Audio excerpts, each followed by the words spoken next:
Hi. Another day, another surgery. No? So I'm done doing the breast augmentation of Miss Jeve, Australia.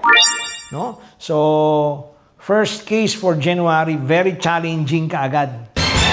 So this is a revision breast augmentation. So she had breast augmentation many years ago, axillary approach. No? So when you do axillary, blind procedure yan. So yung kanyang implant masyadong mababa. No? So yung kanyang nipple areolar, nasa taas, nakatingala. So we have to do it, we have to revise it. No? Actually, talagang mababa yung kanyang breast. So I have to do it inframammary, then inangat natin, dissect. So maganda na yung kanyang breast ngayon, no? Yan. So okay. So I will see her after a week. Papakita po natin yan, ha? Okay? Another day, another surgery.